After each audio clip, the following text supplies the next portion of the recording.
Amrit noni reach root premium hair oil. ಸುಮಾರು ಒಂದು 200-250 ಜನ ಮಕ್ಕಳಿದ್ದಾರೆ. ಅಲ್ಲಿಗೆ ಬಂದಾಗ ಡಾಕ್ಟರ್ ರಾಜ್ಕುಮಾರ್ ಅವರು ನಮ್ಮ ದೊಡ್ಡ ಗುರುಗಳನ್ನ ಕಂಡ್ರೆ ತುಂಬ ಪ್ರೀತಿ. ದೊಡ್ಡ ಗುರುಗಳಷ್ಟೇ ಎತ್ತರಕ್ಕೆ ಅವ್ರದ್ದೇ ಆದ ಕ್ಷೇತ್ರದಲ್ಲಿ ಬೆಳೆದಂಥವರು ಡಾಕ್ಟರ್ ರಾಜ್ಕುಮಾರ್ ಅವರು. ಬಂದಾಗ ಅಂಧರ ಶಾಲೆಯಲ್ಲಿ ಸುಮ್ಮನೆ ಕುಳಿತುಕೊಂಡು 4 ಮಾತು ಹೇಳಿ ಅಂತ ನಮ್ಮ ದೊಡ್ಡ ಗುರುಗಳು ರಾಜ್ಕುಮಾರ್ ಅವರಿಗೆ ಹೇಳಿದರು. ಅವರು ಮಾತನಾಡಿದ ಮೇಲೆ ಗುರುಗಳೇನು ಹೇಳಿದರು, ಮಕ್ಕಳಿಗೆ ಒಂದು ಹಾಡು ಹೇಳ್ತೀರಾ ಅಂತ ಕೇಳಿದರು. ರಾಜ್ಕುಮಾರ್ ಅವರು ಶ್ರೇಷ್ಠ ಗಾಯಕರು, ಹೌದಾ? ಆನಂದಮಯ ಅಂತ ಒಂದು ಹಾಡು ಹೇಳಿದ್ರಲ್ಲ, ಯಾವುದು ಜೀವನ ಚೈತ್ರದಲ್ಲಿ ನಾದಮಯ ಅಂತ ಒಂದು ಹಾಡು ಹೇಳಿದರು. ಇವತ್ತು ನಾದ ಉಪಾಸನೆ ಕಾರ್ಯಕ್ರಮ ಇದೆ, ಅದಕ್ಕೆ ರಾಷ್ಟ್ರ ಪ್ರಶಸ್ತಿ ಬಂತು. ಅಂತಹ ಬಹು ದೊಡ್ಡ ಗಾಯಕರು. ಆಗ ಗುರುಜಿ ಏನು ಹೇಳಿದ್ರು, ನಮ್ಮ ಅಂಧ ಮಕ್ಕಳು ತುಂಬ ಇಷ್ಟಪಡ್ತವೆ, ಒಂದು ಹಾಡು ಹೇಳಿ ಅಂತಂದರು. ರಾಜ್ಕುಮಾರ್ ಅವ್ರು ಏನು ಹೇಳಿದರು ಗೊತ್ತಾ? ನೇರ ಹಾಡ್ಲಿಕ್ಕೆ ಹೋಗಲಿಲ್ಲ. ನಮ್ಮ ಮನೆಯವರಿದ್ದಾರೆ, ಒಂದು ಮಾತು ಕೇಳಿಬಿಡ್ತೀನಿ ಅಂತ ಪಾರ್ವತಮ್ಮನವರು, ಅಂದರೆ ಇವ್ರ ತಾಯಿಯವ್ರ ಪಕ್ಕ ಇದ್ದರು. ನಾನು ಹಾಡ್ಲಾ ಅಂತ ಅವ್ರು ಕೇಳಿದರು. ತಪ್ಪ ಕೇಳಿತ್ತು? ತಪ್ಪ? ಬೇರೆಯವ್ರಿಗೆ ಏನು ಅನ್ಸುತ್ತೋ ಗೊತ್ತಿಲ್ಲ. ಮಕ್ಕಳಿಗೆ ಒಂದು ಹಾಡಂತೆ, ನಾನು ಹಾಡ್ಲಾ ಅಂತ ಕೇಳಿದರು. ಪಾಪ ಆ ತಾಯಿ ವೇದಿಕೆನಲ್ಲಿ ಕುಳಿತುಕೊಂಡು ಒಂಥರ ಇರುಸ್ಮುರ್ಸ್ ಮಾಡಿಕೊಂಡು ಸಂಕೋಚದಿಂದ ಹಂಗೆಲ್ಲ ಕೇಳ್ತಾರ, ದೊಡ್ಡವರಿದ್ದಾರೆ, ನಿಮ್ಮ ಪಾಡಿ ನೀವು ಹಾಡಿ ಅಂತ ಅಂದರು.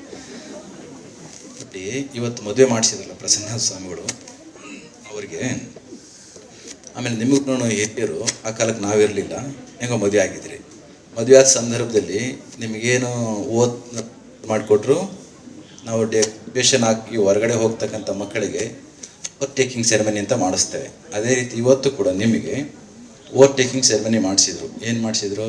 ಧರ್ಮೇಚ ಅರ್ಥೇಚ ಕಾಮೇಚ ನ ಅತಿಚರಾಮಿ. ಸಾಮಾನ್ಯವಾಗಿ ಚತುರ್ವಿಧ ಪುರುಷಾರ್ಥಗಳು ಅಂತ ಕರೀತಾರೆ. ಧರ್ಮ, ಅರ್ಥ, ಕಾಮ ಮತ್ತು ಮೋಕ್ಷ. ಈ 4 ವ್ಯಕ್ತಿಯ ಬದುಕಿನಲ್ಲಿ ಪೂರೈಸಲೇಬೇಕಾಗಿರ್ತಕ್ಕಂಥವು ಅಂತ. ಆದರೆ ಕೊನೆಯದು ಒಂದು ಬಿಟ್ಟು ಮದುವೆ ಆಗ್ತಕ್ಕಂಥವ್ರಿಗೆ, ಸಂಸಾರಿಗಳಿಗೆ 3 ಮಾತ್ರ ಹೇಳಿದರು. ಯಾವುದು? ಧರ್ಮ, ಅರ್ಥ ಮತ್ತು ಕಾಮ. ಧರ್ಮ ಕಾರ್ಯ ಮಾಡೋ ಸಂದರ್ಭದಲ್ಲಿ ಯಾವ ಕಾರಣಕ್ಕೂ ಗಂಡ ಹೆಂಡತಿ ಇಲ್ಲದನ್ನೇ ಇಬ್ಬರು ಮಾಡಬಾರ್ದು. ಹೋಮ ಕೂತ್ಕೊಳ್ಬೇಕಾದ್ರೆ ಏನು ಹೇಳ್ತಾರೆ? ಒಬ್ಬನೇ ಕೂಡಿಸ್ತಾರ? ಅಥವಾ ಬೇರೆ ಬೇರೆ ಪೂಜೆಗಳು ಮಾಡಬೇಕಾದ್ರೆ? ಸ್ವತಃ ಶ್ರೀರಾಮಚಂದ್ರ ಸೀತಾದೇವಿಯನ್ನು ಕಾಡಿಗೆ ಕಳಿಸಿದ ಸಂದರ್ಭದಲ್ಲಿ, ಆ ಪೂಜೆಯನ್ನು ಮಾಡೋ ಸಂದರ್ಭದಲ್ಲಿ, ಯಾವುದು ಅಶ್ವಮೇಧ ಯಾಗವನ್ನು ಮಾಡೋ ಸಂದರ್ಭದಲ್ಲಿ ಸೀತಾದೇವಿ ಇಲ್ಲ ಅನ್ನೋ ಕಾರಣಕ್ಕೋಸ್ಕರ ಬೇರೆಯವ್ರು ಎಷ್ಟೆಷ್ಟೋ ಹೇಳಿದರು, ಹೆಣ್ಮಗಳು ಇಲ್ಲದೇ ನೀನು ಪೂಜೆಗೆ ಯಾಗವನ್ನು ಮಾಡೋಗೇ ಇಲ್ಲ ಅಂತ ಹೇಳಿದರು. ಇಲ್ಲ ಮಾಡಬೇಕು, ಇಲ್ಲ ಮಾಡೋಕ್ಕಾಗೋದಿಲ್ಲ ಅಂತ ಹೇಳಿದರು. ಅದಕ್ಕೇನು ಮಾಡಿದರು? ಇನ್ನೊಂದು ಮದುವೆ ಮಾಡಬೇಕು ಅಂತ ಹೊರಟರು. ರಾಮ ಒಪ್ಪಿಕೊಂಡ? ಬೇರೆ ಯಾರಾದರೂ ಆಗಿದ್ದಿದ್ರೆ ಇದೊಂದು ಟೈಮ್ ಅಂತ ಹೇಳಿ ಇನ್ನೊಂದು ಮದುವೆಗೆ, ಹೇಗಿದ್ರೆ ಜಗತ್ತೇ ಹೇಳ್ತಾ ಇದೆ ಇದು ಅನಿವಾರ್ಯ ಅಂತ, ಇದು ಟ್ರೆಡಿಷನ್ ಅಂತೆ, I have to undergo that process ಅಂತ ಇನ್ನೊಂದು ಮದುವೆ ಆಗ್ಬಿಡುತ್ತೆ. ರಾಮ ಆಗಲಿಲ್ಲ, ಆದರೆ ಮದುವೆ ಆಗಬೇಕು. ಅದಕ್ಕೆ ಮಾಡಿದ್ದೇನು? ಚಿನ್ನದ ಸೀತೆಯನ್ನು ಮಾಡಿ ಪಕ್ಕಕ್ಕೆ ಕೂಡಿಸ್ಕೊಂಡ್ರು. ಅಂದರೆ ಧರ್ಮ ಕಾರ್ಯ ಮಾಡೋ ಟೈಮ್ನಲ್ಲಿ ಹೆಂಡತಿ ಇಲ್ಲದೆ ಕೆಲಸವನ್ನು ಮಾಡಬಾರ್ದು. ಇನ್ನು ಹಣಕಾಸಿನ ವ್ಯವಹಾರ ಮಾಡೋ ಟೈಮ್ನಲ್ಲಿ ಇವತ್ತು ಹೇಗೆ ಮಾಡ್ತಾರೋ ಗೊತ್ತಿಲ್ಲ. ಹಿಂದೆ ನಮ್ಮ ಸಂಪ್ರದಾಯದಲ್ಲಿ ಹಣಕಾಸಿನ ವ್ಯವಹಾರವನ್ನು ಮಾಡಬೇಕಾದ್ರೆ ಗಂಡ ಹೆಂಡತಿಗೆ ಪರಸ್ಪರ ಗೊತ್ತಿಲ್ಲದೆ ವ್ಯವಹಾರವನ್ನು ಮಾಡುವಾಗೇ ಇರಲಿಲ್ಲ. ಅದು ಕಂಡೀಷನ್ ಅಂತಲ್ಲ, ಸಹಜವಾಗಿ ಇರ್ತಕ್ಕಂಥ ಒಂದು ಪ್ರಕ್ರಿಯೆ ಇತ್ತು. ಹಾರ್ಟು ಮತ್ತು ಲಂಗ್ಸು ಎರಡನ್ನೂ ಕೂಡ ಸರಿಯಾಗಿ ಕೆಲಸ ಮಾಡಿದರೆ ರಕ್ತನೂ ಶುದ್ಧಿ ಆಗುತ್ತೆ, ರಕ್ತನೂ ಕೂಡ ಎಲ್ಲ ಕಡೆಯೂ ಕೂಡ ಸರ್ಕ್ಯುಲೇಟ್ ಆಗುತ್ತೆ. ಅದಕ್ಕೆ ಅರ್ಥ ಮತ್ತು ಮನೆಗೆ ಏನು ತರಬೇಕು ಏನು ತರಬಾರ್ದು ಅದು ಕಾಮ. ಕಾಮ ಅಂದರೆ ಡಿಸೈರ್ ಅಂತ.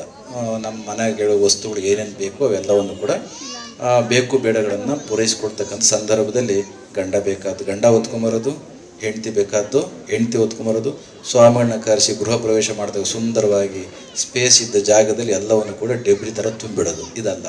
ಮನೆಗೆ ಏನು ಬೇಕೋ, ಮನೆಗೆ ಏನು ತರೋದಾದರೆ ನಮ್ಮ ಮನಸ್ಸು ಚೆನ್ನಾಗಿರ್ತದೋ, ಮನೆಯೂ ಕೂಡ ಸುಂದರವಾಗಿ ಕಾಣಿಸುತ್ತೋ ಅಂಥದ್ದನ್ನೇ ಮನೆಗೆ ತಂದು ತುಂಬಿಕೊಡ್ಬೇಕು, ಹೌದಲ್ಲ?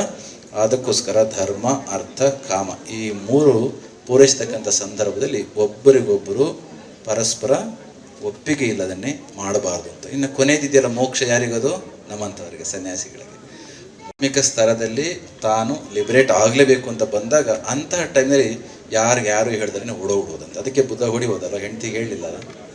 ಹೆಂಡತಿ ಮಲಗಿದ್ದಾಗ, ಇನ್ನು ಮಗು ಹುಟ್ಟಿದಾಗ ಮೋಕ್ಷದ ಇಚ್ಛೆ ಬಂತು ಅಂತಂದರೆ ಆಗ ಒಬ್ಬರಿಗೊಬ್ಬರಿಗೆ ಹೇಳೋ ಅವಶ್ಯಕತೆ ಇಲ್ಲ ಅಂತಕ್ಕಂಥದ್ದನ್ನು ಹೇಳಿದರೆ. ಈ ಕಾರಣಕ್ಕೋಸ್ಕರ ಆ ಮದುವೆ ಆಗಿರ್ತಕ್ಕಂಥ ನೀವುಗಳು ಈ 3 ಅಂಶಗಳನ್ನು ಗಮನದಲ್ಲಿಟ್ಕೊಂಡು ಬದುಕಿರ್ತಕ್ಕಂಥ ಹಿರಿಯರು ಇವತ್ತು ಎಷ್ಟೊಂದು ಚೆನ್ನಾಗಿದ್ದಾರೆ. ಅವರ ಬದುಕು ನಿಮಗೆ ಮಾರ್ಗದರ್ಶನ ಆಗಲಿ. ಅಂತಹ ಕಿರಿಯರಿಗೆ ನೀವೆಲ್ಲರೂ ಕೂಡ ಮಾರ್ಗದರ್ಶನವನ್ನು ಮಾಡುವಂಥವರ ಆಗಲಿ ಅಂತ ಹೇಳಿ ರಾಜ್ಕುಮಾರ್ ಅವರ ವಿಚಾರ ಯಾಕೆ ತೆಗೆದುಕೊಂಡೆ ಅಂತಂದರೆ, ಅವರು ಯಾಕೆ ಅಷ್ಟೊಂದು ಸಕ್ಸಸ್ಫುಲ್ ಮನುಷ್ಯ ಆಗಿದ್ರು ಅಂತಂದರೆ ಕೇವಲ ಅವರು ನಟನೆಯನ್ನು ಮಾಡಿ ಕಲಾಗಾರುಡಿಗೆ ಆಗಿದ್ರು ಅಂತ ಅಷ್ಟೇ ಅಲ್ಲ, ಅವರು ಮನೆಯಲ್ಲಿ ಆ ತಾಯಿಯ ಮಾರ್ಗದರ್ಶನವನ್ನು ಕೂಡ ಚೆನ್ನಾಗಿ ಪಡ್ಕೊಂಡಿರ್ತಿದ್ರು, ಪರಸ್ಪರ ಅನ್ಯೋನ್ಯವಾಗಿದ್ದರು. ಯಾವುದೇ ಒಬ್ಬ ಸಕ್ಸಸ್ಫುಲ್ ಗಂಡಸಿನ ಹಿಂದೆ ಯಾರಿರ್ತಾರೆ? ನನ್ನ ಜೀವನದಲ್ಲಿ ನಾನು ಮಾತ್ರವಲ್ಲ, ನನ್ನ ಕೂದಲು ಕೂಡ ಆಗಿರ್ಬೇಕು ಸ್ಟ್ರಾಂಗ್ ಅಂಡ್ ಸ್ಟೈಲಿಶ್. ಬರೀ Amrut noni reach root premium hair Oil ನೊಂದಿಗೆ. Rich root premium hair Oil. ಏನು ಇಂಗ್ಲೀಷ್ನಲ್ಲಿ ಹೇಳ್ತಾರೆ, ಏನು ಹೇಳ್ತಾರೆ? In each and every successful, beyond the each and every successful man there is a one most virtuous women ಅಂತ. ಪ್ರತಿಯೊಂದು ಗಂಡಸಿನ ವಿಜಯ ಮತ್ತು ಯಶಸ್ಸಿನ ಹಿಂದೆ ಒಬ್ಬಳು ತಾಯಿ, ಒಬ್ಬಳು ಹೆಣ್ಮಗಳು ಇದ್ದೇ ಇರ್ತಾಳೆ ಅಂತ. ಅದು ವಯಸ್ಸು ವರ್ಷನೂ ಕೂಡ ಇರ್ಬೋದು, ಬರೀ ಹೆಣ್ಮಗಳು ಅಷ್ಟೇ ಅಲ್ಲ. ಒಬ್ಬಳು ತಾಯಿ ಇವತ್ತಿನ ಕಾಲದಲ್ಲಿ ಸಕ್ಸಸ್ ಆಗಬೇಕು ಅಂತಂದರೆ ಗಂಡಸಿನ ಸಹಕಾರವೂ ಕೂಡ ಅಷ್ಟೇ ಬೇಕಾಗುತ್ತೆ. ಈ ಕಾರಣಕ್ಕೋಸ್ಕರ ಇವತ್ತು ಈ ಕಾರ್ಯಕ್ರಮ ಎರಡು ಸಂಯೋಗದ ಕಾರ್ಯಕ್ರಮ ಆಗಿದೆ. ನೀವೆಲ್ಲರೂ ಕೂಡ ಚೆನ್ನಾಗಿ ಬದುಕಿ ಮುಂದೊಂದು ದಿನ ಬಂದು ಏನು ಮಾಡ್ತಾರೆ ಗೊತ್ತಾ? ಪ್ರಸನ್ನ ಸ್ವಾಮಿಗಳು ಹೋದ ವರ್ಷ ನಾವೆಲ್ಲ ಸೇರಿ ಅಲ್ಲಿ ಮದುವೆ ಮಾಡಿಸಿದ್ವಿ. ಈಗ ಮೊನ್ನೆ ಬಂದ್ಬಿಟ್ಟು ಒಬ್ಬಳು ತಾಯಿ ಗಲಾಟೆ ಮಾಡ್ತಾಯಿತ್ತು, ಏನಮ್ಮ ಏನಾಯಿತು ಅಂತ. ನನ್ನ ಸೊಸೆ ಮತ್ತು ಮಗ ಸರಿಯಾಗಿ ಬದುಕ್ತಾ ಇಲ್ಲ ಅಂತ. ಹೌದಾ, ಕರೆದು ಹೇಳೋಣ ಬಿಡಿ ಅಂತ. But you are the responsible for that ಅಂತ ಹೇಳಿದೆ. ಒಳ್ಳೆ ಚೆಂದ ಆಯ್ತಲ್ಲ, ಇದಕ್ಕೂ ನಮಗೇನು ಸಂಬಂಧ ಅಂತ ಕೇಳಿದರೆ, ಹೋದ ವರ್ಷ ನೀವು ಸ್ವಾಮಿಗಳು ಎಲ್ಲರೂ ಸೇರಿ ನಿಮ್ಮ ಕೈಯಿಂದನೇ ತಾಳಿ ಕಟ್ಟಿ ನೀವೇ ಅಕ್ಷತೆ ಹಾಕಿ ನೀವು ಮದುವೆ ಮಾಡಿ ಕಳಿಸಿದ್ರು ಕೂಡ ಹಿಂಗೆ ಕಿತ್ತಾಡ್ತಾರೆ ಅಂತಂದರೆ ನಿಮ್ಮ ಆಶೀರ್ವಾದಕ್ಕೇನು ಬೆಲೆ ಇಲ್ವಾ ಅಂತ ನಮಗೆ ಕೇಳ್ತಾ ಇದ್ದಾರೆ. ಅರ್ಥ ಆಯಿತು?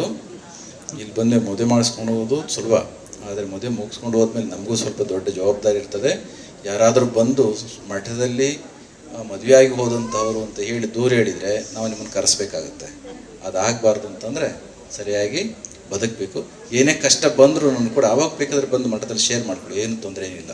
ನನ್ನ ಗಂಡ ಹಾಗೆ ಅಥವಾ ಹೆಣ್ಮಗಳಿಗೆ ಹೊರಗಡೆಯಲ್ಲೂ ಕೂಡ ಹೇಳೋಕ್ಕೆ ಹೋಗಬಾರ್ದು.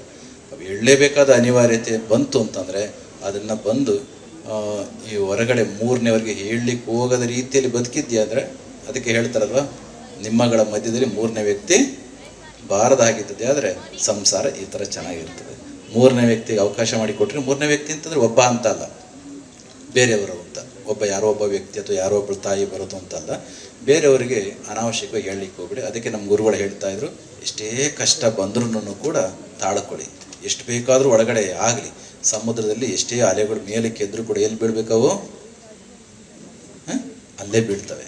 ಅದೇ ರೀತಿ ಸಂಸಾರದಲ್ಲಿ ಎಷ್ಟೇ ಅಲೆಗಳು ಎದ್ರೂ ಕೂಡ ಮನೆ ಒಳಗಡೆನೇ ಬೀಳಬೇಕು ಹೊರತು ತುಂಬಿ ಆಚೆಗೆ ಹೋಗಬಾರ್ದು. ಅದಕ್ಕೆ ತಾಳಿ ಕಟ್ಟಿಸಿರೋದು ನಿಮಗೆ ಇವತ್ತು. ತಾಳ್ಕೋ ಎಷ್ಟೇ ಕಷ್ಟ ಬಂದರು ಅಂತ ನಮ್ಮ ಗುರುಗಳು ಹೇಳ್ತಾ ಇದ್ದ ಮಾತು.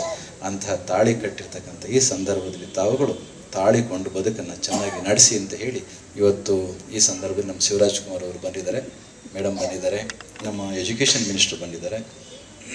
ಎಜುಕೇಷನ್ ಒಂದು ಹೊಸ ಆಯಾಮವನ್ನು ಕೊಡ್ತಾ ಇರ್ತಕ್ಕಂಥವ್ರು.